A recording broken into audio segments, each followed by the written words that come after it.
नमस्कार।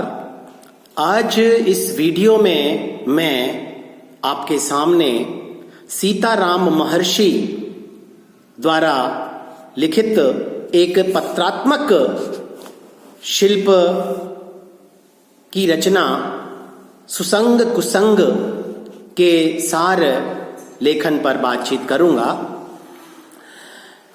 सुसंग कुसंग पत्रात्मक शैली में लिखी हुई लेखक सीताराम महर्षि की एक रचना है, जिसमें उन्होंने सत्संग और कुसंग के लाभ और हानि का विवरण हमारे सामने रखा है। साथ ही यह बताने की भी कोशिश की कि मानव मात्र को सत्संग करने की बहुत जरूरत है। आज के वातावरण में यह शिक्षा दायक रचना बहुत महत्वपूर्ण है।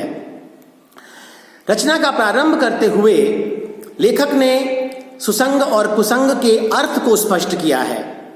वे बताते हैं कि सुसंग वह है जो सद्वृत्ति जगाए, जो जोड़ने का काम करे, जो व्यक्ति को विकास की राह दिखाए और जो परमार्थ को महत्व प्रदान करे। और कुसंग वो है जो असत वृत्ति जगाए, तोड़ने का काम करे या जो व्यक्ति को विनाश पथ की ओर लेकर जाए तथा इंसान में, मनुष्य में असद वृत्ति का जागरण करे। वे कुसंग और सुसंग दोनों के लाभ हानि के बारे में भी बात करते हैं। उनका मानना है कि सुसंग से व्यक्ति को निरंतर सुख, समृद्धि, शांति, संतोष, प्रसन्नता आदि मिलती है, जबकि कुसंग में पड़े हुए व्यक्ति को हमेशा दुख, अशांति, असंतोष और खिन्नता मिलती है। कुसंग और सुसंग की पहचान बताते हुए लेखक कहते हैं कि सुसंग की पहचान यह है कि सुसंग में मनुष्य को प्रेम, सद्भाव, सहयोग, एकता और त्याग आदि का पाठ पढ़ाया जाता है और व्यापक दृष्टिकोण को अपनाने की शिक्षा दी जाती है। इसके साथ ही सुसंग सांसारिक उपलब्धियों के महत्व को स्वीकार करते हुए गलत ढंग से उनको प्राप्त करने की मानसिकता पर कुठाराघात भी करता है और आध्यात्मिक उन्नति पर ध्यान भी देता है।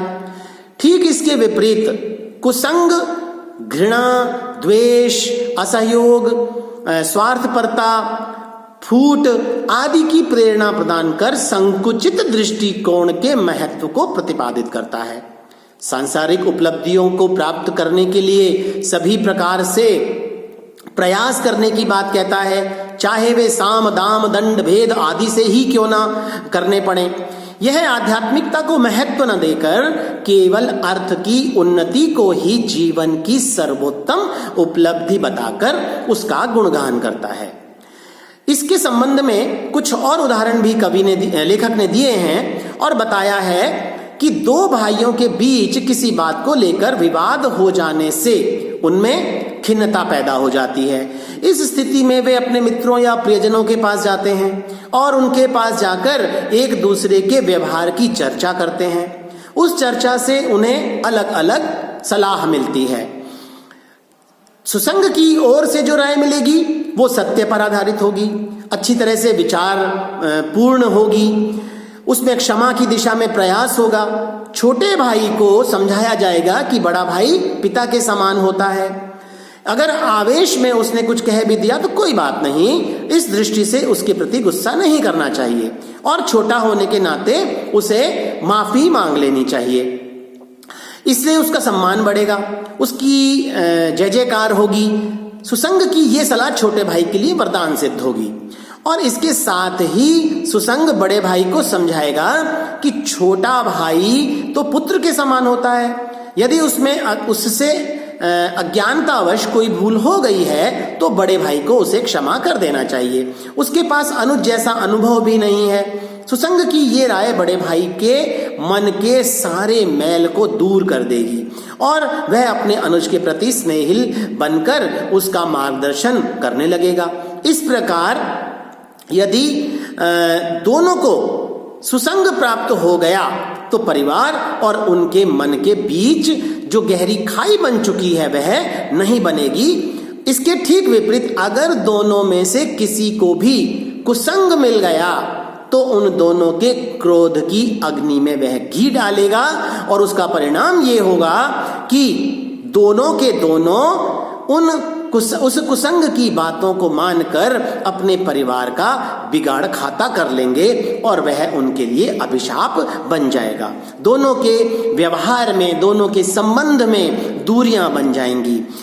इस प्रकार कुछ और भी उदाहरण उन्होंने दिए हैं।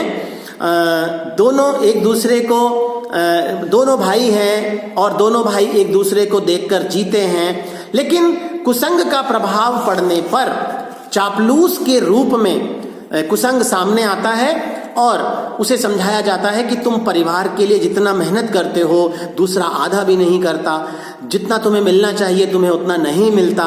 इस स्थिति को मीठे जहर की भांति माना जा सकता है और कुसंग के प्रभाव से दोनों के बीच में जो स्थिति बनती है उसकी कल्पना हम सहज रूप में कर सकते हैं। लेखक यहाँ स्पष्ट करते हैं कि मनुष्य पर संगत का बहुत प्रभाव पड़ता है। जब हम अपनी माँ के पास बैठते हैं तो उसके भाव, मनुष्य के भाव अलग होते हैं, पत्नी के साथ बैठते हैं तो अलग होते हैं। इस आधार पर हमारे विचार को हमारी संगत निरंतर परिवर्तित करती रहती है। उदाहरण देते हुए लेखक कहते हैं कि एक धनवान व्यक्ति के पास जब एक निर्धन व्यक्ति 5,000 रुपए मांगने आता है तो वह धनवान व्यक्ति उसको रुपए देने से पहले अपने परिजनों और अपने मित्रों से इस संबंध में सलाह लेता है और सभी अपने अपने भावों के अनुसार उसको सलाह देते हैं और सबकी सलाहों में भिन्नता भी होती है। लेखक एक कहानी के माध्यम से भी हमें समझाने की चेष्टा करते हैं और वह कहानी इस प्रकार है कि एक जंगल में एक शेर रहता था। उसका मंत्री एक हंस था। कोई ब्राह्मण बताए अनुसार अपनी बेटी के विवाह के लिए शेर के पास धन मांगने गया। हंस की संगति के कारण शेर ने उस ब्राह्मण को धन दे दिया। दूसरी लड़की की शादी के लिए जब वही ब्राह्मण पुनः शेर के पास धन मांगने गया तो शेर ने पहचान के आधार पर धन तो दे दिया, लेकिन ब्राह्मण से कहा कि अब धन मांगने मेरे पास मत आना, क्योंकि मेरा पुराना मंत्री हंस मर गया है और अब उसके स्थान पर एक कौवा मेरा मंत्री बन गया है। अभी तो हंस की संगति का प्रभाव है इसलिए मैंने तुम्हें धन दे दिया, लेकिन धीरे धीरे कोए की कुसंगति का प्रभाव मुझ पर पड़ेगा और हो सकता है कि भविष्य में मेरे पास आने पर तुम्हें जान से भी हाथ धोनी पड़े। इस प्रकार इस वर्णन से हम यह कह सकते हैं कि मनुष्य पर संगति का प्रभाव पूरी तरह से पड़ता है। जो जैसी संगति में बैठता है उसमें वैसे ही गुण आते हैं। हंस के साथ संगति करने पर हंस जैसे सद्गुण आ सकते हैं और कौए के साथ संगति करने पर कौए जैसे दुर्गुण भी आ सकते हैं। हवा का साथ पाकर धूल आकाश में ऊंची उड़ती है और जल का कुसंग पाकर धूल कीचड़ समान बन जाती है। इसलिए मनुष्य को हमेशा कुसंगति से बचना चाहिए और सत्संगति धारण करनी चाहिए। धन्यवाद।